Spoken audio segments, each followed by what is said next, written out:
Eu que agradeço, meu amigo. Boa noite a todos e a todas.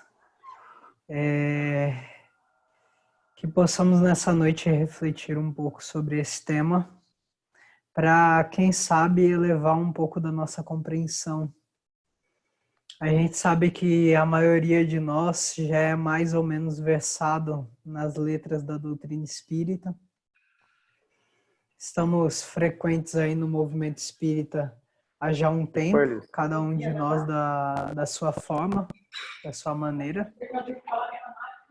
E esse processo ele é muito importante porque vai nos auxiliando a superar algumas questões internas. Então a gente sabe que a maioria de nós já está, de certa forma, acostumado a essas reflexões, né, de uma certa maneira, mas nós estamos na ousadia, a convite de nosso amigo André, estamos na ousadia de falar sobre esse tema aí, sobre a morte. Bom, eu acho que não é novidade para nenhum de nós que a morte é o retorno natural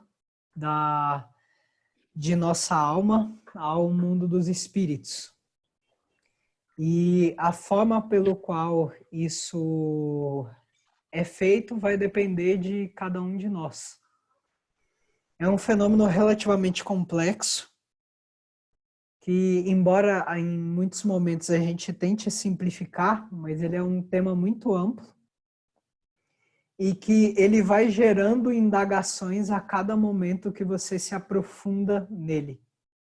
Então, é como se nós estivéssemos em uma grande jornada, onde a cada passo que nós damos, a cada trecho de estrada percorridos, nós conseguimos encontrar pontos de paragem que servem como pit stops ou bandeiras de recuperação, onde quando nós entramos nessa bandeira de recuperação, quando nós entramos nesse ponto de ancoragem, a gente pode olhar para trás e verificar o quanto nós acumulamos de entendimento sobre aqueles conceitos.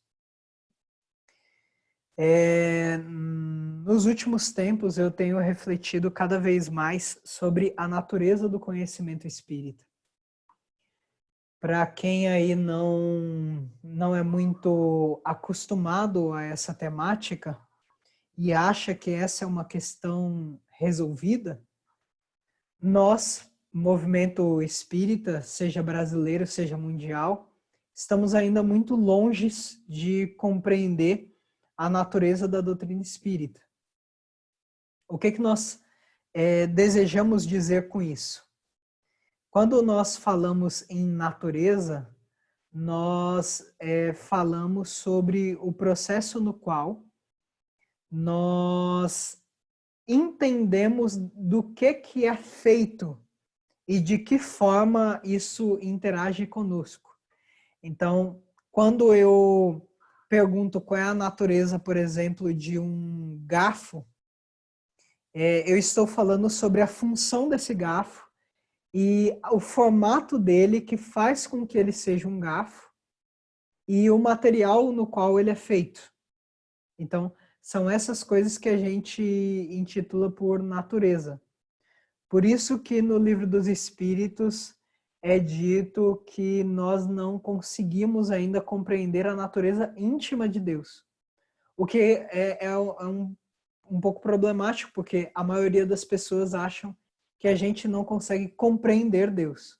E compreender Deus é possível. A gente não consegue compreender a natureza íntima de Deus, que são elementos diferentes. Uma coisa é eu compreender, por exemplo, o André, Ivana, Bárbara e assim sucessivamente. Uma coisa é eu compreender esses indivíduos. Outra coisa é eu compreender a natureza íntima deles. São questões diferentes. Então, eu tenho me dedicado um pouco a me debruçar sobre o assunto da natureza do espiritismo, compreender a natureza do espiritismo. Alguns colegas provavelmente vão ser assertivos em dizer que o espiritismo é ciência, filosofia e religião.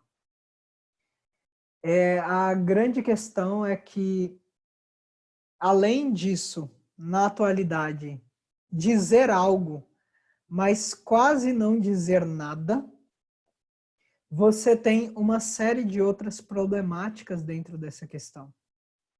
Porque a maioria das pessoas, não dizemos que é o nosso caso, mas existe uma possibilidade grande, a maioria das pessoas, quando alega que o espiritismo é ciência, filosofia e religião, dificilmente consegue explicar o que é uma ciência e o que caracteriza as ciências, o que é uma filosofia e o que caracterizam as filosofias, e o que é uma religião e o que caracteriza verdadeiramente o sentimento de religiosidade.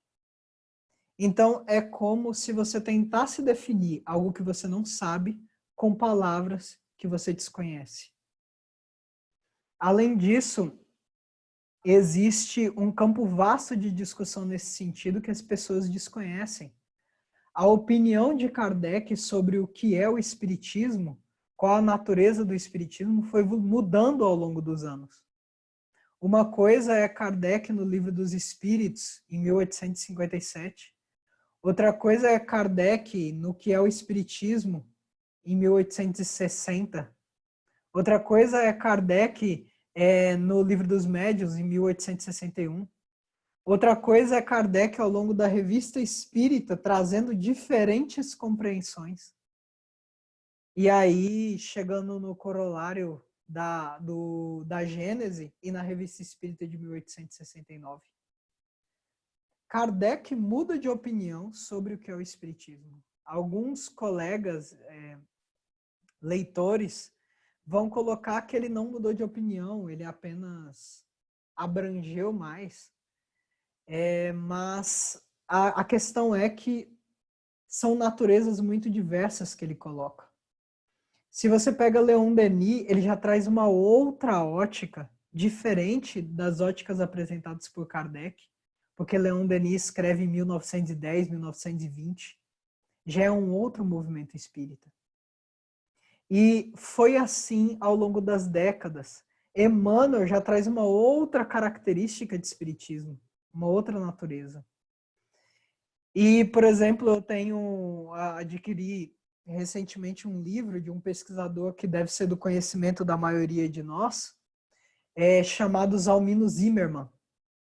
Zalmino Zimmermann é o cara do livro Perispírito, aquele grossão, sabe? Que tem aquela imagem do perispírito na capa. E ele faz um dos estudos mais completos de perispírito dentro do movimento espírita. E ele publica um livro chamado Espiritismo no Século XXI. E o livro inteiro, ele é mais ou menos 2/3 do tamanho do livro Perispírito. O livro inteiro ele vai discutir sobre a natureza do espiritismo. Ele não vai trazer princípios básicos, ele não vai trazer nada disso.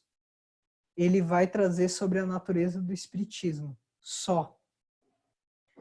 E aí você talvez se pergunte, mas Natan, por que você está falando sobre esse assunto quando o tema era o que é a morte? É porque, a depender da forma como você encara o espiritismo, aquilo que o espiritismo te diz muda de figura. Porque se você compreende o espiritismo como uma religião, entendendo aqui a palavra religião como aquela adotada pela maioria das pessoas e aquela que todos nós trazemos em nós por causa do nosso passado evolutivo no planeta Terra, essa carga cultural que Joana vai dizer que muito antes da cultura ser transmitida de geração em geração dos pais para os filhos, a cultura ela está interna e nós somos herdeiros do nosso próprio patrimônio cultural. Então, a história da humanidade está escrita nos livros e nossos pais e professores contam, mas ela está mais intensa e mais brilhante dentro de nós. Então, essa carga que nós trazemos afeta a forma como nós visualizamos o Espiritismo. E a forma como nós visualizamos o Espiritismo muda a forma como nós interpretamos o conhecimento espírita. Então, a gente vai discutir mais um pouco dilatadamente sobre a morte. Mas todos nós aqui ouviremos de maneira mais ou menos diferente o que eu vou falar e o que nós vamos ler, porque cada um de nós vê o Espiritismo de forma mais ou menos diferente. Então, eu acho que, paralelo aos estudos dos amigos que nos ouvem nesse instante sobre a morte, a natureza da morte, o que é a morte, como ela se dá, como superar algumas questões em torno disso, é necessário que nós revejamos, que nós revisemos a nossa própria compreensão de doutrina espírita, para que essa revisão do conhecimento espírita revise também o nosso conhecimento sobre morte. Para os amigos que acham interessante uma referência, eu vou indicar a leitura do primeiro capítulo do livro Opinião Espírita, de Emmanuel e André Luiz. No primeiro capítulo de Opinião Espírita, vai ser uma das únicas mensagens espíritas que eu já vi comentando sobre a questão 919, que, embora a gente no movimento espírita diga que ela é muito importante, se vê pouco movimento sistematizado para execução e compreensão da questão. A maioria das pessoas dificilmente conseguiria narrar qual o roteiro que está por trás da questão 919 na parte A. Então, eu recomendo os amigos a uma leitura compenetrada desse primeiro capítulo, que vai falar sobre esse autoconhecimento. E Emmanuel, ele vai dizer coisas extremamente impactantes, que fica aqui o convite para reflexão. Ele inicia a mensagem dizendo que espírita que não se melhora a cada 3 anos consecutivos permanece estagnado. Ele estipula uma periodicidade para que você faça uma revisão sobre seus conceitos e sobre seus sentimentos e comportamentos. Ele estipula isso de maneira clara, não é interpretação assim falastrosa, nem nada. Ele coloca isso pontuado em tópicos. E ele fala quais são os tópicos que você tem que, de 3 em 3 anos, revisar a sua opinião, a sua estrutura sentimental e a sua estrutura comportamental. Um desses tópicos é o significado e o conceito da dor e da morte. Emmanuel deixa aberto que, em se tratando de espiritismo, aquele homem no sentido de ser humano, aquele espírito encarnado ou desencarnado, que permaneça com o mesmo conceito de morte e de dor por muito tempo, ele está, de alguma forma, estagnado. Então, é essencial, necessário que a gente revise os nossos conceitos, aprofunde-os, revitalize-os, arranquemos as coisas que são desnecessárias dos nossos conceitos. Porque eu acho que muitas vezes, em termos de doutrina espírita, nós guardamos a arrogância de já termos entendido alguma coisa. E compreendamos que quando se trata de doutrina espírita, compreender é sempre um progresso, é sempre um processo que demanda várias etapas, que a gente vai comentar hoje. Tem inclusive uma mensagem de Albino Teixeira que vai estipular quais são as etapas para esse processo. Então, o nosso entendimento de morte, ele tem que evoluir. Nossa compreensão de morte demanda a lei do progresso. Clama pela lei do progresso, para que a gente consiga superar algumas questões internas, superar alguns atavismos milenares, essa carga cultural que nós trazemos ao longo das eras. Então, obviamente que a maioria de nós aqui reunidos através das vias virtuais já entendemos que morte é o retorno à vida espiritual. É a saída, o abandono dos despojos orgânicos e a libertação do espírito. Essa libertação mais ou menos relativa. Mas, de certa forma, todos ficamos livres com a morte. Alguns vão dizer que não, Natan, não ficamos livres, existem os espíritos que ficam presos, por exemplo, ao corpo. Mas eles estão livres.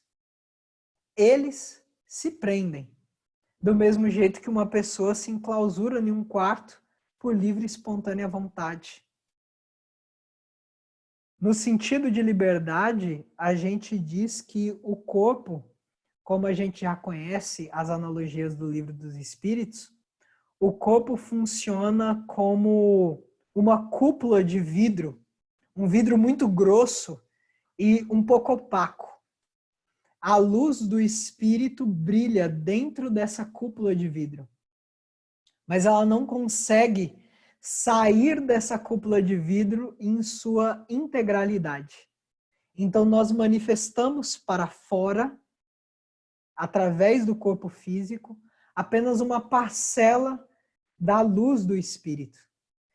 É bem semelhante a vocês tentarem digitar uma mensagem através de um teclado, faltando teclas. Vocês não vão conseguir expressar completamente o pensamento de vocês, porque falta teclas nessa expressão.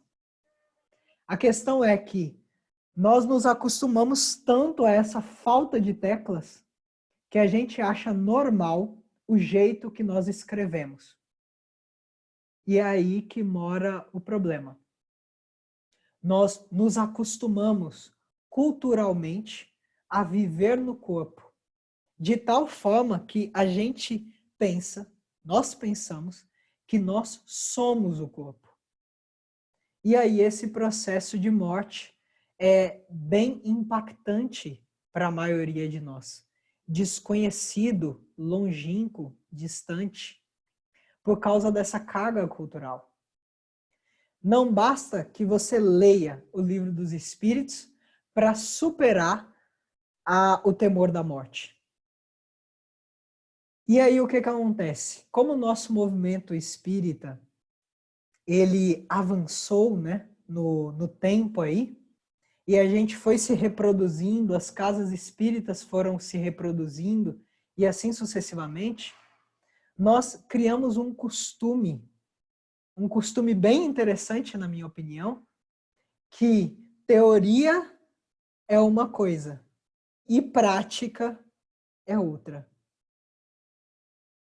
Em nenhum momento os maiores teóricos, os maiores gênios, os maiores revolucionários das suas respectivas áreas, seja da arte, da filosofia, da psicologia, da administração, da física, em nenhum momento, nenhum gênio de nenhuma ciência ou de nenhuma filosofia disse que existia uma dissociação absoluta, uma separação absoluta entre teoria e prática. Isso nasceu da população, que não entendia direito as teorias e não conseguia vincular elas às práticas. E isso foi invadindo o movimento espírita também.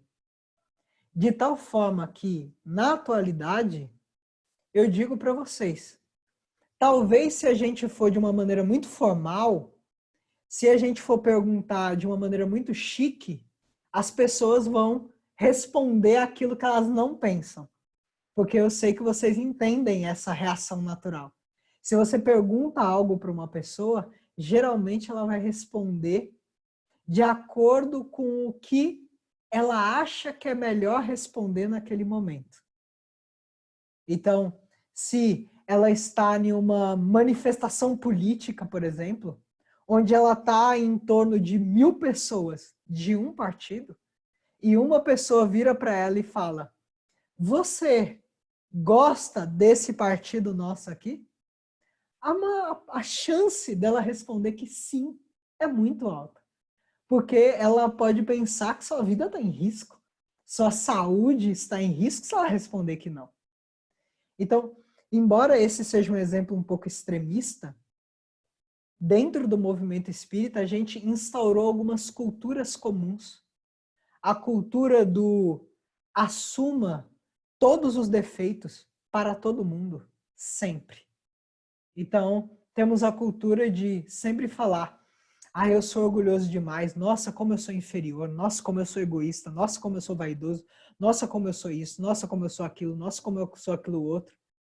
Dificilmente a gente vê dentro do movimento espírita, nas casas, é claro, com suas exceções, que algum amigo aí vai dizer: não, mas eu tenho um colega, eu mesmo. A gente sabe que tem as exceções, mas na generalidade, dificilmente as pessoas elevam aquilo que elas podem ser, ou seus potenciais internos, ou as execuções já existentes. Dificilmente alguém vira e reiteradamente fala: mas eu sou imortal, mas eu sou filho de Deus, mas eu sou o sal da terra. Em nenhum momento se vê Jesus nos inferiorizando. Em nenhum momento da doutrina espírita se viu um processo de inferiorização de nós, seja espíritas, cristãos, católicos, muçulmanos, budistas, cientistas, ateus, filósofos. Em nenhum momento houve a inferiorização de nenhum deles. Mas, quando, por exemplo, este domingo fizemos um encontro de estudo da mediunidade, e a gente trouxe a classificação do livro dos espíritos, que a gente descarta, coloca de lado, na maioria das vezes, nós não usamos a classificação como um conhecimento prático para a vida. Vocês já pensaram em usar a classificação dos espíritos como um conhecimento prático para a vida? É possível.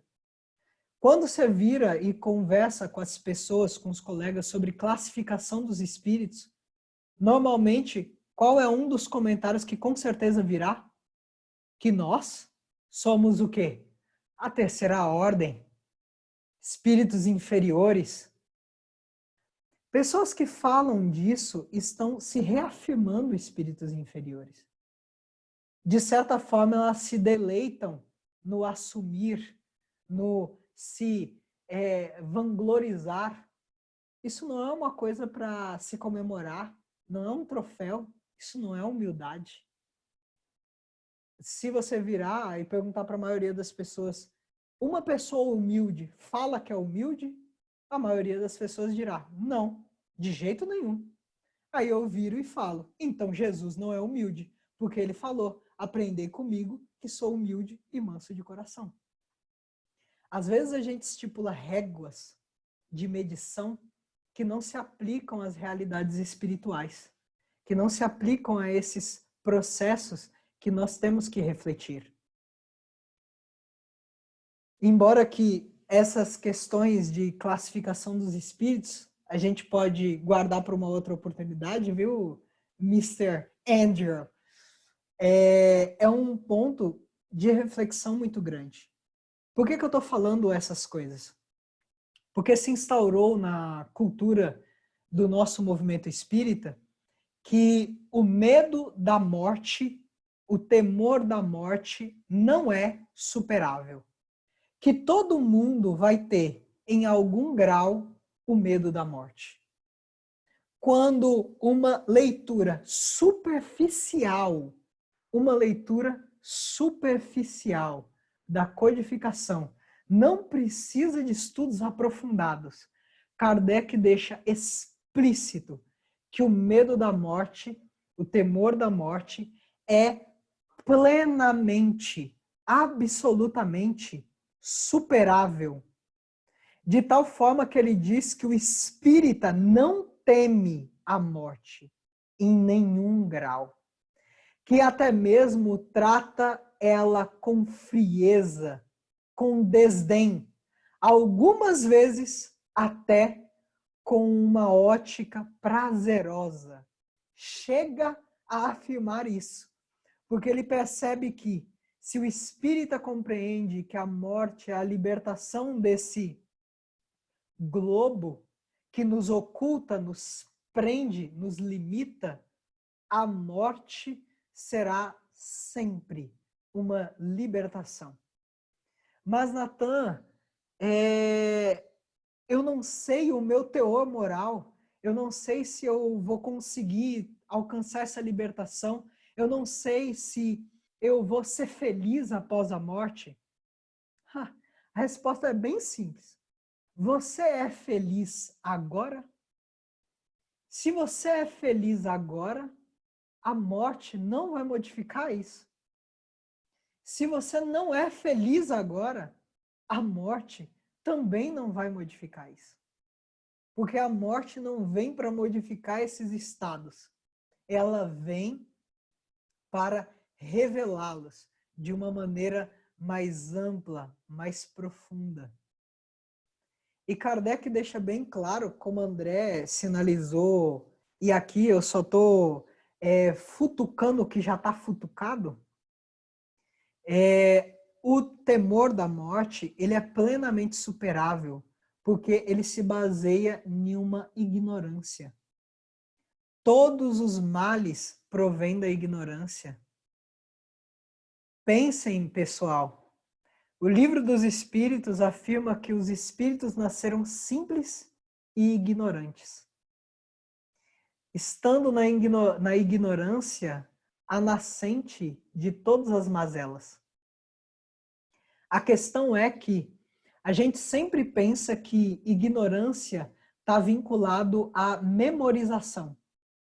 Que conhecer é uma etapa fácil, rápida e pronta. Que basta eu pegar um livro, dar uma folheada e falei, conheci, agora eu não temerei a morte. E aí você sai de casa, passa uma dupla de irmãos benevolentes a fim de testarem nossa resignação de moto, de noite, em uma rua sem iluminação, e esses nossos irmãos, grandes enviados da divindade, a fim de fazerem o nosso coração sentir esses laivos, essas faíscas do temor, eles passam por você e começam a brecar a moto e dar uma curvinha, como se fossem retornar. E aí o nosso coração dá aquela palpitada gostosa, a sudorese toma conta das nossas periferias, a perna bambeia, e aí você afirma para si mesmo, ora, se eu li o Livro dos Espíritos, Evangelho segundo o Espiritismo, Céu e Inferno, se eu assisti palestra de Haroldo, Natan, André e blá blá blá, e não superei o medo da morte, ora, se eu não consegui, é porque só pode ser impossível, já que nós somos a medida de todas as coisas, não é? Se eu tentei por alguns minutos e não consegui, é porque é impossível. Não tem como. E todas as pessoas que dizem que superaram o medo da morte, eu quero ver se elas estivessem comigo na rua e os dois irmãos na moto passassem, eu quero ver se elas não iriam. E aí a gente toma desse sentimento amistoso e fraternal de duvidar da palavra dos irmãos maiores, como Kardec, Leon Denis, entre outros. E outros, isso eu estou citando pessoas conhecidas, mas outros conhecidos muito próximos da gente, que na verdade são desconhecidos, porque a gente olha o rosto deles e não julga que ali está um espírito de altíssimo nível. Comentando com amigos, eu sempre brinco com os amigos mais pessimistas, que falam, gente, a Terra é um mundo com espírito inferior demais, aqui ninguém superou o medo da morte. Ninguém ama incondicionalmente. E a gente se faz à medida de todas as coisas. Porque se eu não perdoo, ninguém consegue perdoar. Se eu não amo, ninguém consegue amar. Se eu não consigo superar o temor, ninguém consegue superar. E aí eu brinco com essas pessoas e falo, certo, vamos supor aí, espíritos superiores devem encarnar entre nós para nos ajudar em algum ponto. De 0 a 100%, quantos espíritos superiores você acha que estão encarnados? De 0 a 100%. E aí, enquanto a pessoa está pensando, eu faço uma pergunta paralela a ela. Eu pergunto, quantas pessoas você acha que você conhece? Não de ter amizades profundas, saber o nome, não. Só quantas pessoas você acha que você conhece? Do mais afastado ao mais próximo. E aí algumas pessoas vão colocar, não, eu acho que eu conheço umas 1000. 1000? Beleza, 1000 pessoas. E aí eu volto à pergunta, e aí, quantos por cento de espíritos superiores estão encarnados? 10% é muito. 10% Ave Maria, mudava o mundo inteiro. Quantos por cento? Aí elas falam, acho que 1%. 1% deve ser superior. Aí eu, ainda querendo, né, a mania do sofisma lá dos filósofos antigos ainda carrega o meu peito. E aí eu falo, 1%? 1% não é muito grande. Vamos reduzir um pouco mais. Reduz aí um pouco. Desça aí. Que tal 0,5%? 0,5% dos espíritos que encarnam são superiores? Ou melhor, vamos reduzir ainda mais, 0,2%. Para jogar no chão, 0,2% são os espíritos superiores. E aí a pessoa fala, nossa, tá baixo demais. Eu falo, mas vamos deixar baixo. Vamos deixar baixo. Você falou que você conhece 1000 pessoas? 0,2% dessas 1000 pessoas são 2 pessoas. Você conhece 2 espíritos superiores e não sabia. De uma população como Teixeira de Freitas, que tem 165 a 170 mil habitantes, depende de quem fala, se é o prefeito, se é a polícia, se é o IBGE, cada um desses órgãos vai ter uma quantidade diferente, mas dentro de Teixeira, teoricamente, se a gente considerar que 0,2% são espíritos superiores, que é um número muito baixo, a gente tem mais de 340 espíritos superiores em Teixeira. Onde estão que eu não vi? Onde estão? Eles não temem a morte. Eles amam incondicionalmente. Eles perdoam em todas as coisas. É bem provável que no seu trabalho, algum deles passou e você não viu. Seus olhos estavam concentrados nas imperfeições. Porque esse processo é um processo construtivo que todos nós podemos adotar. O processo de compreensão da morte demanda refletir sobre ela. Kardec aconselha várias e várias etapas. Eu poderia, né, ao invés de fazer essa introdução e esse desenvolvimento mais longo, a gente poderia colocar aqui coisas que Kardec e os espíritos falaram, ou métodos que Kardec e os espíritos falaram, ou passos que Kardec e os espíritos falaram para superar o temor da morte. E são vários. São vários que você encontra pulverizados. Por exemplo, um deles, Kardec aconselha que todas as noites, você ao deitar na cama, pergunte a si mesmo: se eu morrer agora, o que irá me acontecer? Ficarei arrependido por não ter feito algo durante o dia? Ficarei emocionado por ter cumprido todas as coisas que o dia me propunha? Como eu me sentirei? Não se eu vou encontrar uma cidade, se eu vou encontrar um umbral. Gente, todas essas manifestações externas são besteiras. Porque você encontrará um ambiente externo do mundo espiritual mais ou menos de acordo com o que você esperar.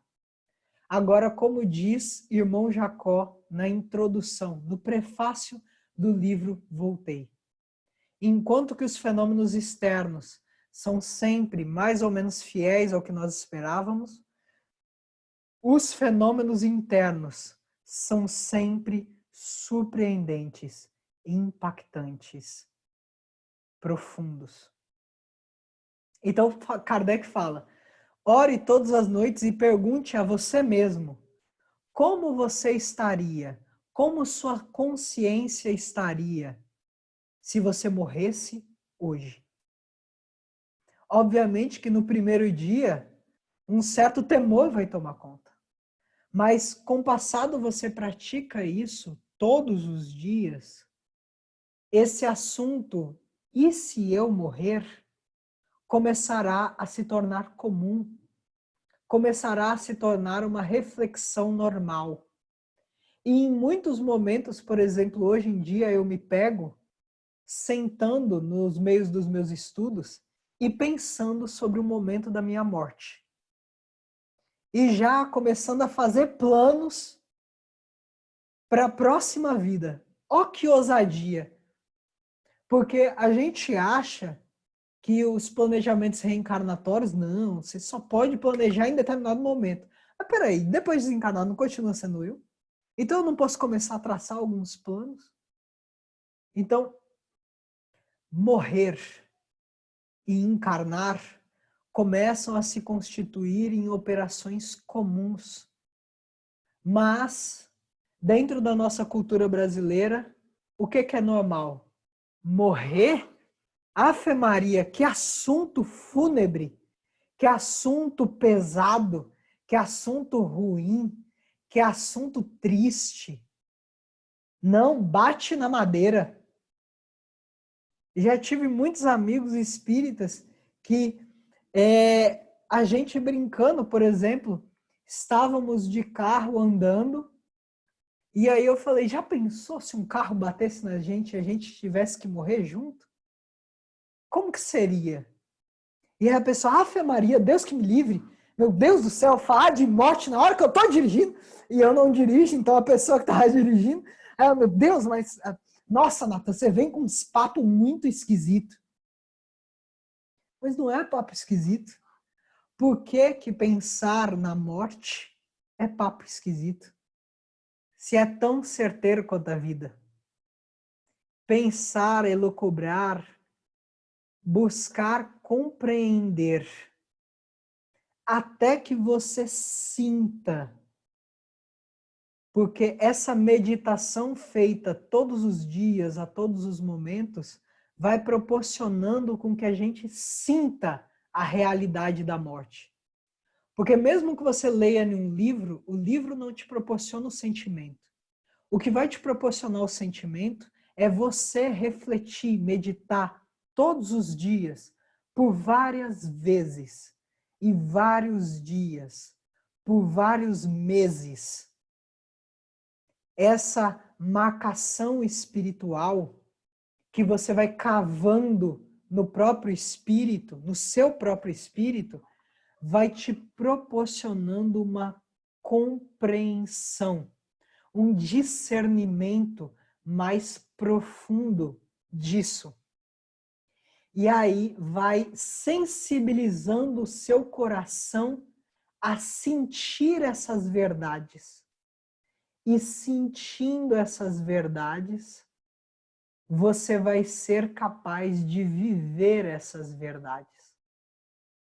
E aí, paralelo, o convite que eu faço é que, paralelo ao pensamento da morte, às ideias da morte, você venha contrabalanceando qualquer desequilíbrio causado com os pensamentos da imortalidade. E aí eu finalizo minha fala parafraseando, sei que falei muito e não falei quase nada, mas eu parafraseio um capítulo do livro Morro Alto. Para quem não conhece o livro Morro Alto, é um livro de Aloísio Elias, que ele vai contar uma historinha gostosa aí, em homenagem a André, uma historinha mineira, sabe? Aquele uaiço, aquela coisa gostosa de se ouvir. É parecido com o Sítio do Pica-Pau Amarelo. É para criança mesmo. Porque eu me considero ainda um espírito infantil. Estou chegando na adolescência, criando barba na cara do meu espírito. Tô chegando na puberdade. Aí dá umas revoltadas, eu dou umas patadas nos colegas, mas estou chegando nesse ponto. E esse livro é muito gostoso, porque ele é o o pensamento e vida. Ele é feito com base no pensamento e vida. E para quem sabe, Pensamento e Vida é um livro extremamente profundo. E nesse meio desse livro, conta a história de um garoto, e o garoto, ele começa a subir em um pé de gameleira, e lá de cima do pé de gameleira ele vê o seu vô Antônio Nogueira, e a vaquinha imperatriz que dava leite para a casa deles. E aí ele vê o vô Antônio e a vaquinha imperatriz parado no pasto, debaixo da sombra da árvore da gameleira. E aí ele fala que os dois pareciam tão tranquilos, cada um pensando da sua maneira. A vaquinha imperatriz e o vô Antônio. E eles não tinham pressa nenhuma, porque eles se sabiam filhos da eternidade. Essa fala me toca profundamente. Eu olhar para essa cena imaginária dentro da minha cabeça, o vô Antônio, um senhor de idade, num pasto, à sombra de uma árvore e uma vaquinha do lado dele. Nenhum dos dois com o mínimo de pressa. Não tem pressa para tocar o gado, não tem pressa para pegar o leite, não tem pressa, nem correria para nada, porque eles se sabem filhos da eternidade. E aí, por exemplo, em alguns momentos, tipo essa semana, às vezes eu me pego e dedico alguns minutos para não fazer nada. Porque vocês já pararam para pensar que a gente desacostumou a não fazer nada? A parar de fazer coisas? A sentar e só olhar o tempo passando? Não olhar o movimento da rua, só olhar o silêncio, o tempo passando. E eu, às vezes, me pego pensando sobre minha imortalidade. Tem o trabalho, os afazeres, a pandemia. E aí eu fico pensando que tudo vai passar, e os anos vão vir, e os séculos vão vir, e os milênios vão vir, e tudo se desfazerá. A única coisa que não vai desfazer somos nós. Eu continuarei olhando de debaixo da árvore do Evangelho, cada vez mais próximo dela, o tempo passar, colhendo seus frutos, e a gente vai ter compreendido a real significação da morte. Um dia, sem pressa, sem determinações absolutas, sem correrias, todas as coisas que você considera como importante hoje, provavelmente vão ter deixado de se tornar importante, vão ter perdido a importância. O que vai restar é só o amor e a compreensão da vida imortal. Então, essa pérola que pelo menos eu me delicio, eu deixo com vocês para acompanhar o pensamento de vocês da morte. Não para iluminar as trevas, mas para ser o açúcar no café, o açúcar no leite, para dar aquela adoçada em algo que mesmo sem açúcar já é bom. Só que só muda o gosto para melhor. Se vocês tiverem alguma coisa para considerar, para colocar, estou aberto. O André falou que a gente tem até meia-noite, então. Ele falou que se eu passar de meia-noite ele me dá bronca, mas até meia-noite temos tempo. E aí, quem quer fazer suas considerações? Querem perguntar alguma coisa? Querem falar algo? André, estou aí sobre suas mãos.